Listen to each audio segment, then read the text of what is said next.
Alright chaps, and welcome to another edition of Understanding Great Songs. Today's song is Yesterday, and the title of the video is McCartney's Hold My Pint Moment. After 5 straight #1 singles written by John Lennon, it was rumoured that McCartney was somewhat concerned about his role in the band as a writer and was undergoing something of an existential crisis.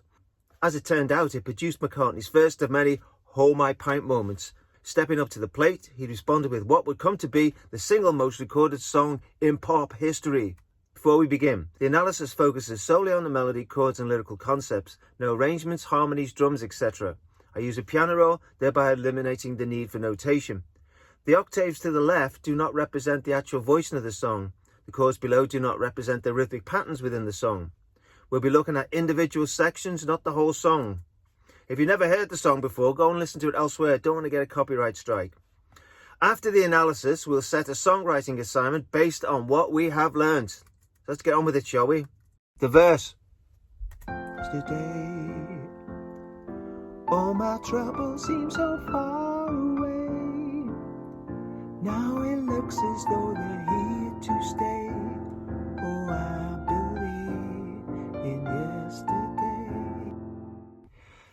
Anything that's red are notes and chords outside the key. This is the range, it's just over an octave. It's an unusual 7-bar line with 4 distinct melodic phrases. There's 7 bars down there, and these are the phrases. There's 1, there's 2, there's 3, there's 4. The opening note of G over F major creates an air of suspension. Technically, it's an F9, but within it, there's a C sus4. There you go, there's a C there, and there's an F, and there's a G, C sus4. Next part of the phrase starts on the second beat of the bar. It's an ascending melody to an octave above the second note, F, so it goes from F here all the way up to there in F. It also incorporates a sharpened 4th, B, and an augmented 5th, so there's your sharpened 4th there, and there's your augmented 5th there. Basically what McCartney's done is he's just played the first 5 notes of A major. He started in F and then he's gone straight to A major. The melody descends from F to G. However, it stays consonant with the key by avoiding the B and C sharp it used in its descent, so you can see no red notes there. Also, these 2 phrases are rhythmically identical. As you can see, these 8th notes going up, starts the second beat of the bar as I've said, and these 8th notes coming down starting on the second beat of the bar, and you've got the same phrase there. Recurring 3-note rhythmic pattern. What do I mean by that? There's 3 notes there. There's also 3 notes there, 3 notes there, 3 notes there, and 3 notes there. And that's all based on the word yesterday. If I could demonstrate how that rhythm pattern is used throughout this line. Yesterday, all my troubles seem so yesterday. Now I need a place to yesterday. Oh, yesterday came yesterday. So rhythmically, it's very, very strict. Chords. As you can see there, the F, E minor, and A7. Both these chords, 1 dissonant note in each. And then it goes from the D all the way down to B flat, C7, and to F. So that's the usual 4-5-1 chord sequence to return to the tonic. But this section here is really interesting because he avoids using the C7. Now, how does he do that? But he goes from F, D minor 7, G7, B flat, and F.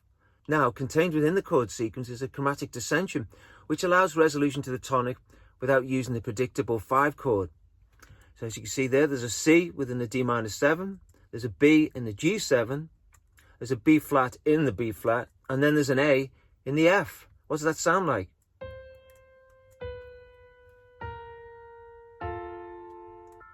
And with the melody, beautiful. Refrain. She had to go, I don't know, she wouldn't say. I said something wrong, how I long for yesterday. Range A to F, which is also an augmented 5th. A repeated 4-bar ascending descending Phrygian mode melody starting on A and the first beat of the bar. If you don't know what a Phrygian mode is, it's basically a mode that starts on the 3rd note of the scale. In this case, it's A. So you could go from A, B flat, C, D, E, F, G, A. Makes this nice leap to the 4th interval after the A. The second bar's melody ascends each beat as the chords in contrast descend each beat. There's an E over G minor 6, which creates a somewhat poignant feel to the melody. Why she had to go, I don't know. Beautiful. Also at the end of the second line, 4 notes descending cadence to bring the melody back to the first note of the verse G. Here's the chord, starts on A7 sus 4, which is consonant with the key of F. And it goes to A7, which isn't. So you've got this suspended fourth being dropped down to the third. And there's the chord sequence, D minor, C, B flat, D minor, G minor 6, C7 to bring you back to F. And that is repeated again. Ending.